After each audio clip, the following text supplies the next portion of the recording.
I had to work yesterday in San Antonio. I worked all day yesterday in San Antonio, and I didn't want to. My job got me a room, but I didn't want to risk staying in San Antonio tonight and driving 3 hours back to service this morning. So after I got off, which was about 1 o'clock, I decided to drive back last night or this morning.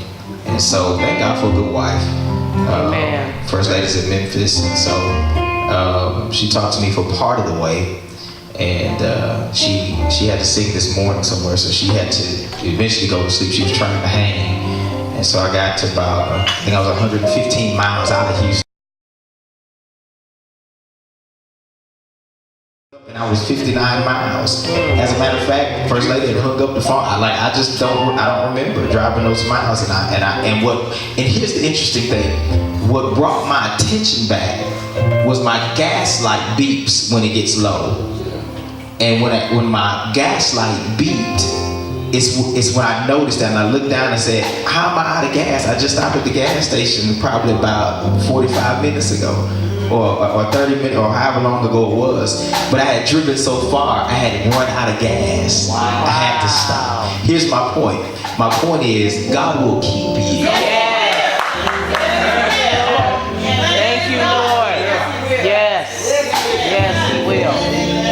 You're in them places you won't even realize how you got there. You'll be running on fumes. You'll just be trying to make it, and then you'll look up and you'll be exactly at the place you're trying to make it to. Because God kept you. Anybody know that God will keep you? Matter of fact, here's the truth. He'll keep you and you don't even want to be kept. You'll be out there wilding out. You'll be a fool and he'll still keep you. Anybody ever been a fool and he still keep you? I got no real church in here, but a real church in here, I was a fool. I was a complete fool, and he still kept me. Yes, Lord. I got there. When I arrived, I didn't want to tell First Lady. By the time I called her back, she was talking about something. We got in the house, and then I got in the house. She said, "You at home?" I said, "Yeah, I'm at home." And she said, "Okay." And she said, "All right, I'm gonna let you go ahead." And then she tried to talk about something else. I said, "Bet." Okay. Right. I'm going to bed. Like I ain't got no more power to do nothing. Not even think.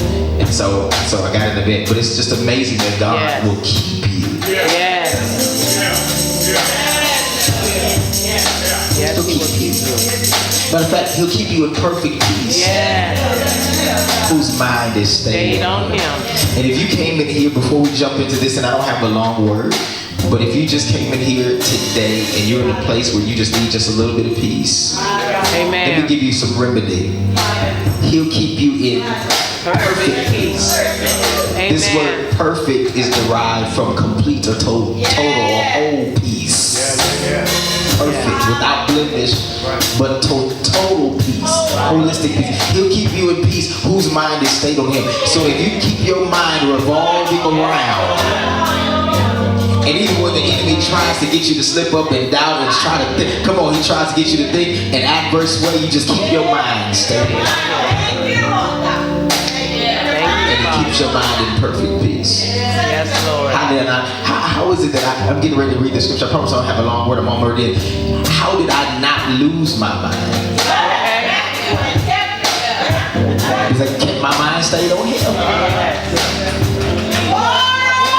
How did I not sink and I kept swimming? How did I, come on, where's Dory at in here? Come on, I just keep swimming. How did I just keep swimming and I didn't lose myself and all the stuff that should have just caused me to drown and sink and be buried forever? I just let my mind stay on him. I kept the song in my heart and the word of my lips. Yes. That's how I made it. The Gospel according to John. Yes. The 12th chapter. Give me just a few minutes. I promise we're going to be out of here. John 12 and 24. 12 and 24. I'm going to read from the Amplified. This is a word I want you to take home this week. As a matter of fact, I want you to just take it home this week. I want you to take it home for the rest of the year. This is a word I want to implant into your spirit. It is my belief that you'll need this word. You're going to need this word. John 12 and 24. Verily, verily, I say unto you, except a grain of wheat fall into the earth and die, It can't just fall, it's got to fall and die. Do you see it? Yes. It abideth by itself alone.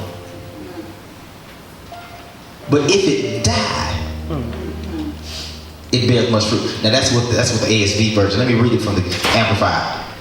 I assure you and most solemnly say to you, unless a grain of wheat falls into the earth and dies, it remains alone.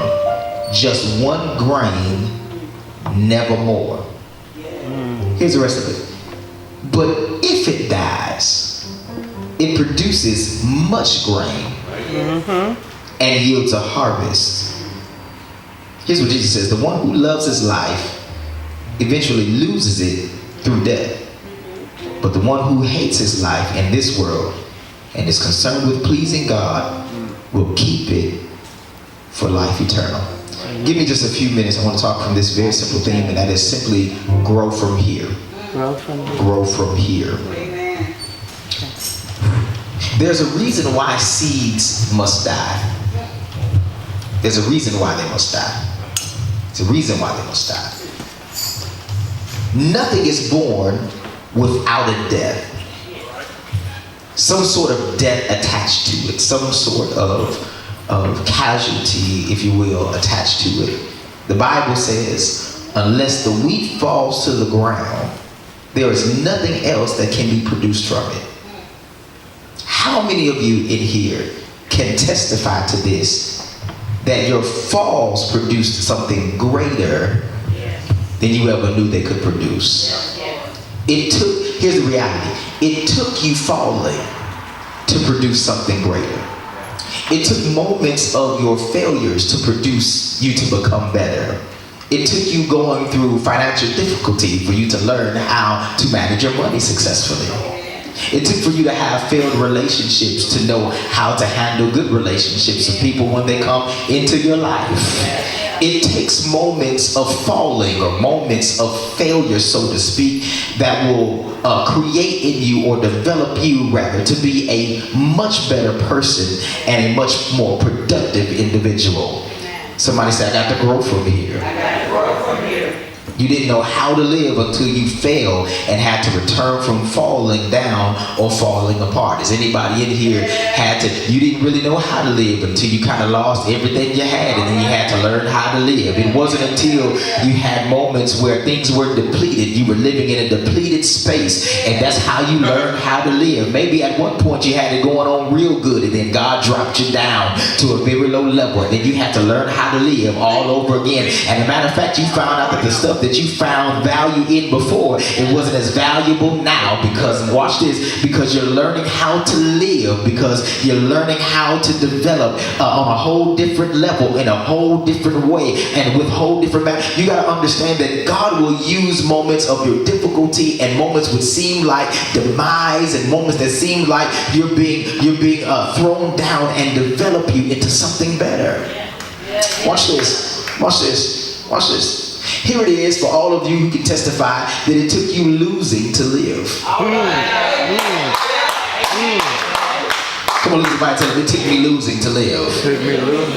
As a matter of fact, the reality is, if there hadn't been some things that you had lost, or maybe some people you had lost, you wouldn't be living right now. As a matter of fact, you were holding on to things that were suffocating you, smothering you. You were dying of emotional asphyxiation. They were cutting your life supply off, and you had to release them from your life. You had to let them go.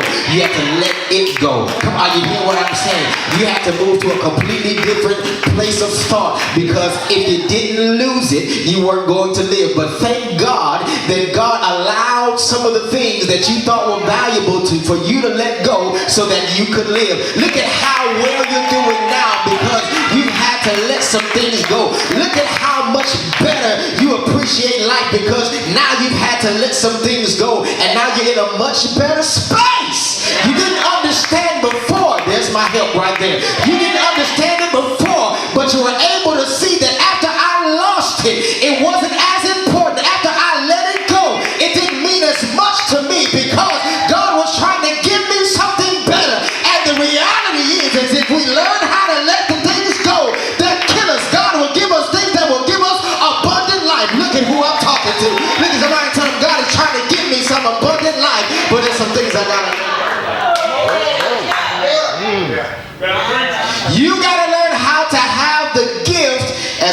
will say of goodbye. And realize that there's always sometimes some good in bye.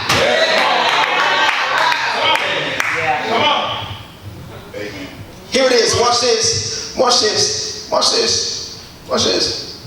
Babies, in order for them to be born, they go through somewhat of a death. Watch this. Babies, while they're in the womb, live inside placentas.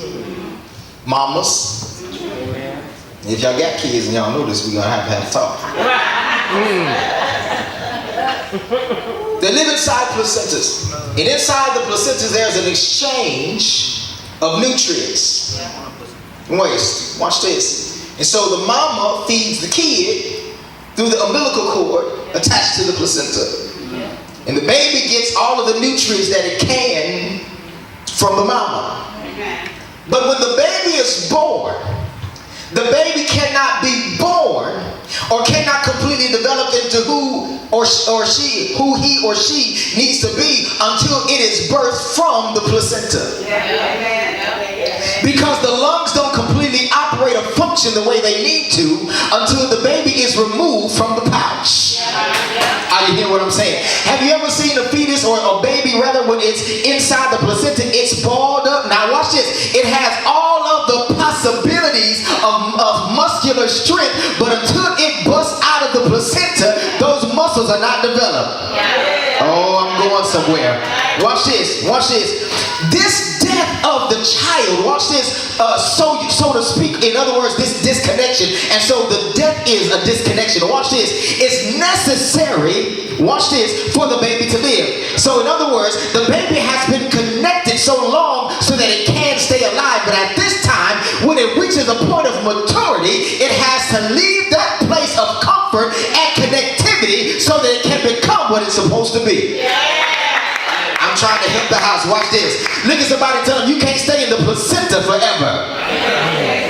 Some of y'all ain't liking it because it's warm in there. Come on, you don't have to do nothing for yourself. You don't have to feed yourself. Look at how you're looking at me. You don't have to do anything for you. Come on, everybody does everything for you. Are you hearing what I'm saying? You have no responsibility. You're not responsible for feeding yourself, protecting yourself because you're in the placenta. But if you're ever going to become who you need to be, you gotta let God remove the placenta from you. You gotta unattach from the umbilical cord and stop being responsible for feeding yourself. Amen. Here it is. Watch this. Watch this. Here it is. Here it is. Here it is. Look at somebody and tell them you can't stay a placenta forever. The womb. Yeah, the womb is attached. That's what I meant.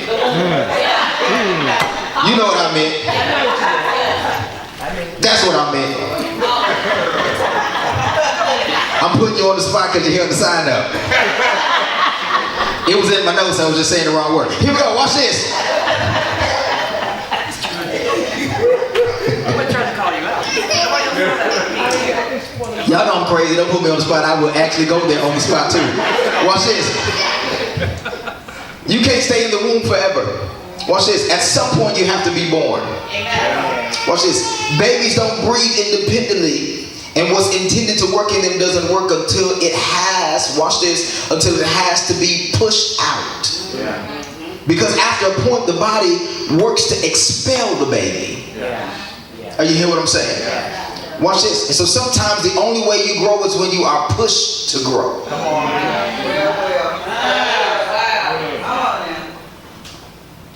Push somebody next to you real fast. Push them.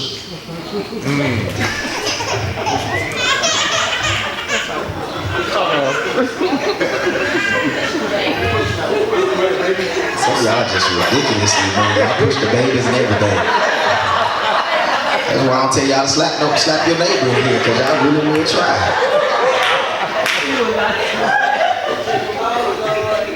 Watch this. Watch this.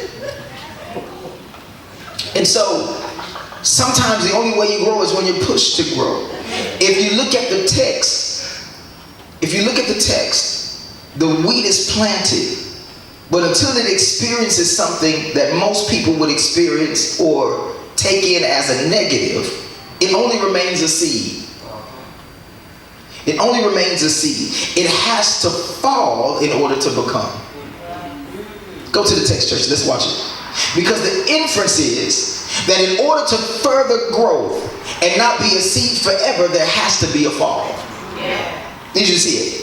This is especially, watch this, for everyone who has been or is in a time right now where it feels like you are falling. Verily, verily. Anytime, watch this. Let's just give you a little bit of study. When Jesus says verily, verily, or verily, verily means truly, truly. In other words, when he says it twice, it is a number of witness. Watch this. He says, witness this. Truly, truly, this is the number of witness. Verily, verily, I say unto you, except a grain of wheat fall into the earth and die. In other words, in order for something to be produced, it can't just fall, it's got to be sacrificed. And the reason why, watch this, some of us don't produce is because there is no sacrifice. Watch this. Into the earth and die. It abideth by itself alone. Somebody say alone. Watch this. I need to help you. Watch this. Watch this. You may be getting ready to experience multiplication. Because we like words like that. Those are buzzwords in the church. Abundance, multiplication, overflow. We like stuff like that. Watch this. But before you get it, you got to go through the look of a fall first. Look how quiet. You see how quiet I got? See how quiet I got? Look how y'all looking at me. Watch this. Watch this. In order for Jesus to bring us fruit and multiply himself, he has to go into the ground first. The Bible says he is the firstborn amongst many brethren. So he becomes a seed of many sons. But in order for him to produce sons, he has to be the seed that goes into the ground. Watch this, I need you to catch it. He has to take the fall for us to become fruit. And some of us don't want to take the fall for others to become fruit because we don't want to be first. And if we have to look like we're falling, we don't want to have the look of a fall, so we don't do it. Watch this. Here it is. Here it is. In order for Jesus to bring us fruit, he's got to be the seed first. And it's a time of mourning for those who don't see him temporarily, because when Jesus goes into the ground, there's a time in which everybody's mourning. The disciples have scattered. The only person at the cross is John. Come on. Peter's denying him. And you can't find the rest of his homies. Watch this. Watch this. It's a time of mourning because Jesus is getting ready. Now he's getting ready. He's died, but he's getting ready to go into the ground. Watch this. And so here's why. It is because people are visual. If they don't see you, they think you are not functioning. Come on. They think it's your end. But the reality is, some of us need to experience somewhat of a fall. In other words, you need to fall back. Oh Lord, I'm getting ready to go down this street. Look at somebody, tell them fall back. Yeah, you need to fall back. And the reason why is because, especially when you're getting ready to produce something that's larger than you, you don't, listen, especially at those times, you have to fall back. Here's one of the reasons why. It's because you don't want certain things to contaminate what you're getting ready to produce. And if you stop telling everybody about what you're getting ready to do, you wouldn't have to worry about certain things being attached to what you're trying to do, trying to kill it early.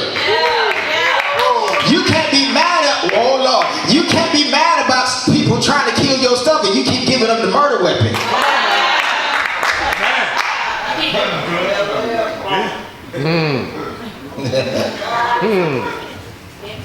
Watch this. And so they don't see you. They're struggling. They're struggling. They're struggling. They're struggling because they don't see it. And people are visual, and people automatically think that when they don't see you, that something is wrong. When they don't see you operating, that you're not operating. When they don't hear you talking about it on social media, that maybe there is some fall off. But the reality is there is a fall off, because if you don't fall, you don't produce. And sometimes you've got to pull away so that you can pull yourself up. Oh Lord, Let me talk to all the people in here who know what it's like that you pulled yourself away so you could pull yourself up. Let me help you. Jesus, we're getting ready to move.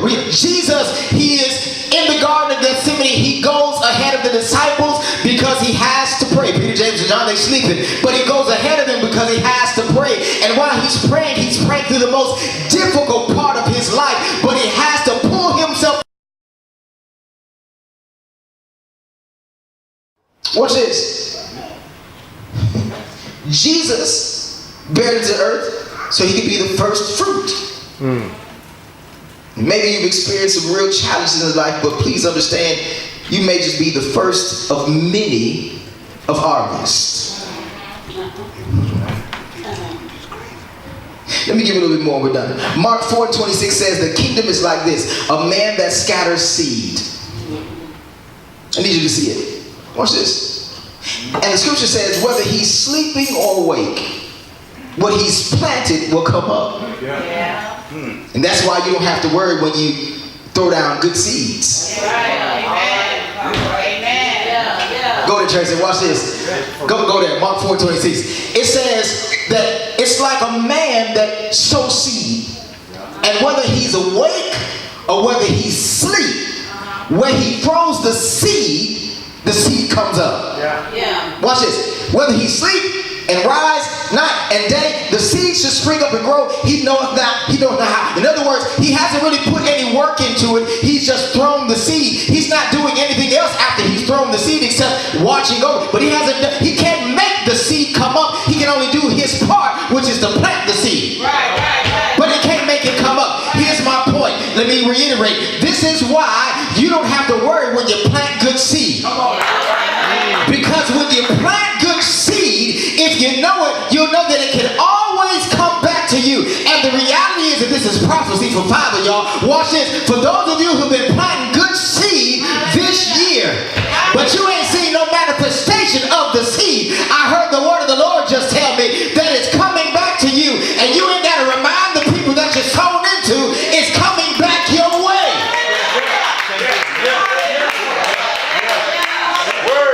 I hear the word of the Lord. The Lord says, watch this, the Lord said, because you sown the seed obediently. And matter of fact, 3 of you in here sowed more than you were asked. Y'all ain't liking this right here. The Lord said, I'm getting ready to return it, and you ain't got to worry about how it's going to come back to you. Just know that it's getting ready to come back to you.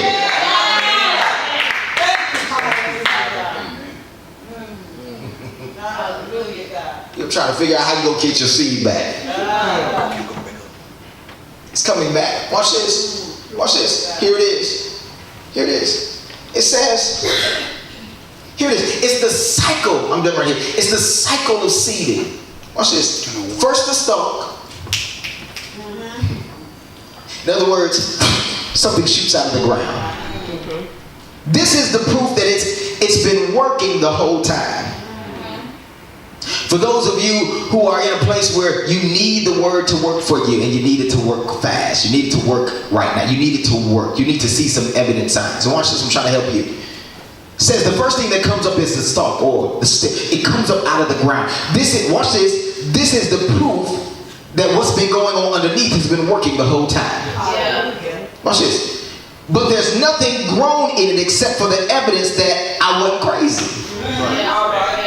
This is the base of the blessing. This is where a lot of people stop, because as soon as something shoots up out the ground, they start giving testimony and act like they completely arrived. No, this is just the start. Did you see it? Watch this. Watch this. Then the head forms. In other words, now there's more than evidence there. There is growth there. This is where some other people stop. Because now that the stem comes up or the shoot comes up, then the head is forming. Now you have more than evidence. Now you have further proof that you were crazy, and you're developing. People stop right there in the process of developing but never finish developing. Come on.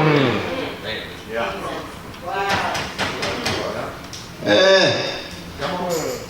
Listen, somebody tell them, keep moving through the process. Listen, tell them, keep moving through the process.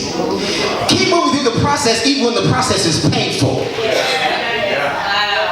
I remember, as a side note, and then I'll give you this last one, I'm done. I remember as a side note when I had the initial surgery that I had back in 2009, and it was very painful. I never had a surgery before, and so they went in and they had to, because at the time when I went to the hospital, they were trying to save my life.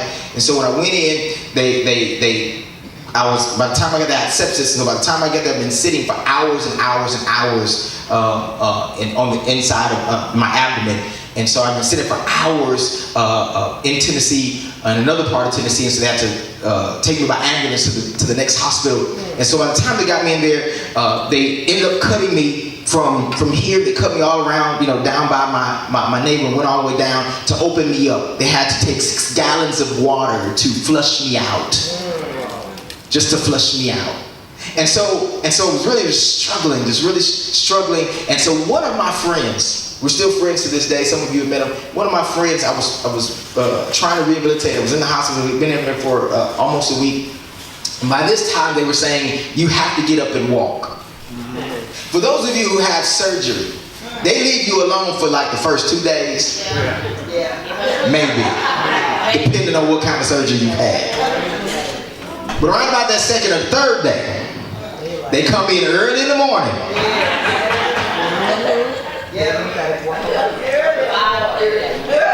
Poking and everything. And then they tell you, we need to get you out of the bed. And you tell them, but I'm in pain. And they tell you, but you got to get up. Because in order for you to heal, you can't lay down to heal. In order for you to heal, you got to get up and you got to exercise those parts of you so that the body can start helping itself rehabilitate. Y'all ain't liking this right here. Watch this. And so for those of you in here that maybe have been stunned by pain, the word of the Lord is you've got to keep moving through the process even when it's painful, because your movement is going to keep the process of healing working in you. Let's close. Watch this. Some people are only stalks. You just want somebody to see you. But you have no growth.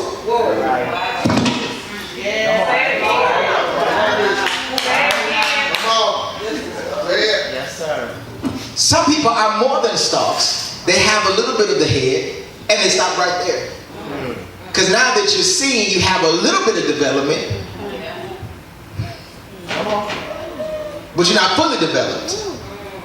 Watch this. Watch this. When the full ear is there, that's the harvest. Let me put a little bow in and we're done. When you move from the stalk to the ear developing, we're talking about wheat, so we're talking about grain. When you move from the stalk developing to the top of the head beginning to develop, to when the full head of wheat, when it's fully developed, where it gets to harvest, where now you can be used. Here's the bow. This is when you can be used to bless other people. Amen. Yeah. The other two are about you. The last one is about somebody else. When you come out of the ground, that's for you. When the hair starts to form, that's for you. But when you fully develop, that's for everybody else.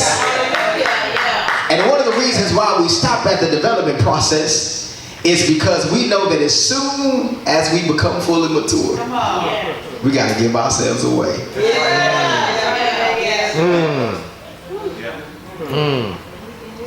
Come on. So if we stop right here, I can keep it about me.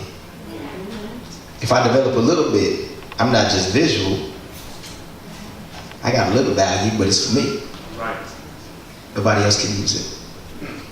But when I fully develop, watch this, when I fully develop, I have to be cut down. Come on now. When I fully develop, I know that I'm going to be sacrificed. when I fully develop, I feed everybody else and not me.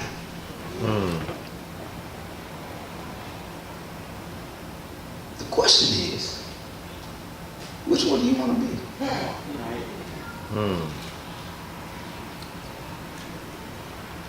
Would you rather stunt your own growth so that you can keep being concerned with just you? Or would you rather completely bloom so that you can bless other people? Would you rather keep living your life as a warehouse where you seek for people to store into you?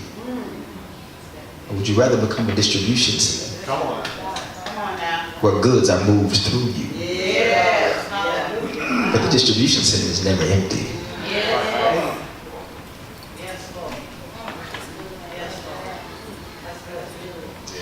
Here's the last one.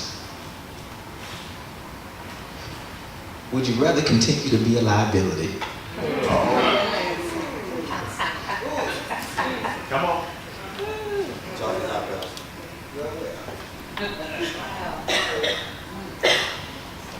You never become an asset.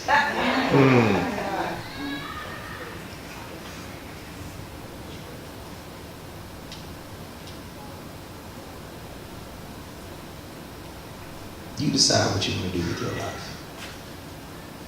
You decide whether you want to be a blessing to the world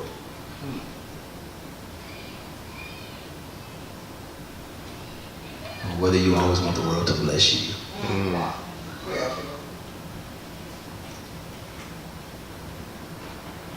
And just in that quiet, solemn space of thinking, stand.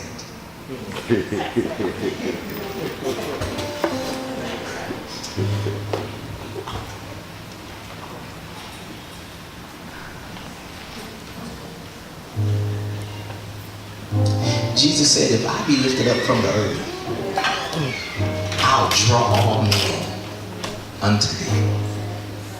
The reality of that is that in him being lifted up,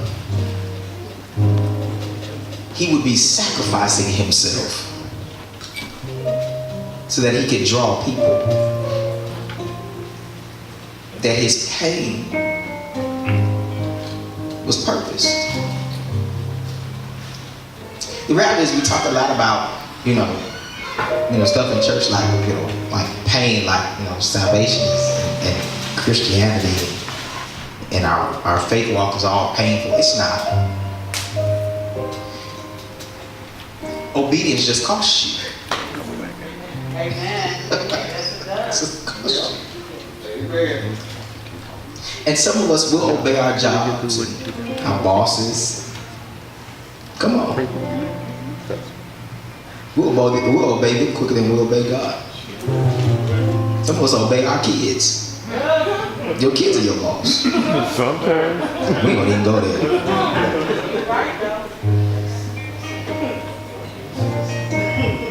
You an employee for somebody you gave birth to. Or somebody you married to. That's kind of harsh. What you trying to say? The reality is,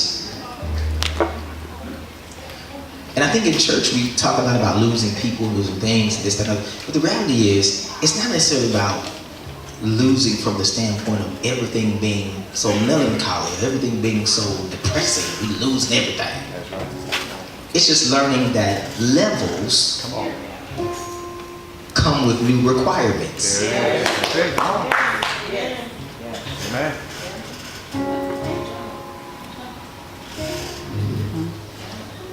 If you've been promoted this year, at any point, then you'll understand this. Once you got promoted, you didn't do the same thing that you did, for the most part, once you got promoted. I mean, maybe you have some of the same duties, but other than that, you took on new tasks. Or some of you just changed your job completely. Yeah. You're not even doing the same thing you was doing. Think about if you take on your job now, that what you're doing now, and you reverse it and say, well, I'm gonna do my old job at the new job. Come on, you all at McDonald's trying to make Whoppers. It's like, we don't even do that over here. Where's the flame broiler? We don't have no flame broilers over here. We got fryers, we got quarter pounders. No, I'm trying to make me a Whopper. Because I'm trying to do the same. I need you to catch the analogy. I'm trying to do the same job on another level. Come on. And people looking at you crazy, and you can't figure out why they looking at me, because you ain't shifted. I don't know who I'm talking to. I'm just keep talking to the Lord. Say. The point is, if you're going into another place, or if your life is changing levels or shifting gears, you got to shift. Here's a last analogy. For those call-ups, I know definitely Billy over here has 6 speed. Is it 6 speed? 5 speed? Which one is it? Don't you have a manual transmission? Do you have a manual transmission in your car? You don't have one? I thought you had one to me. Okay. Well, have you ever driven a manual transmission?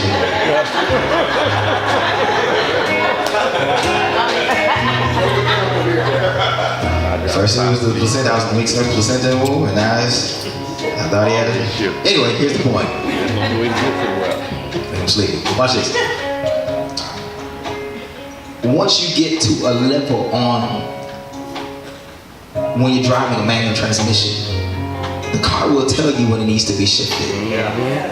You'll rev the engine, and we go at a certain speed, and you'll hear it, and it'll let you know I need to shift gears. Some of you will hear the sound that you need to shift, and you'll keep driving in the same gear.